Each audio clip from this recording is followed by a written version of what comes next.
اشيل عقالك اوكي؟ فيصير انه كاني قاعد اسوي كذا. اوكي؟ ما تتحجب في الطبيعة، ما تتحجب. عاجبك ولا مو عاجبك؟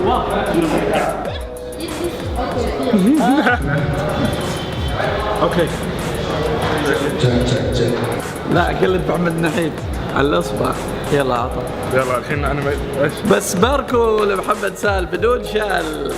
خير. صنايع والبخت ضايع. عمار إيش؟ رمض. إيش؟ 7 صنايع والبخت ضايع. ايش يعني؟ عم تعال طارق يعرف ممكن يقلد لكم الحركة. اسمع طارق. محمد النحيد كيف يتكلم؟ ايوه كيف قربت. انا لاحظت انه كثير من الشباب. ايوه قلت حاجة لا ما قلت. اسمع انت ممكن تحط يدك هناك؟ عمار بينت. اتوقع. والله كنت بيسوي حركة المروحة. احنا اسفين. احنا اسفين، احنا نعتذر. البرنامج وكل القائمين مو عليه مسؤولين عن اي شيء يصير في البرنامج، احنا نسوي برنامج بس مو مسؤولين عن انفسنا. عنه هو عن عمار. يا انا قدام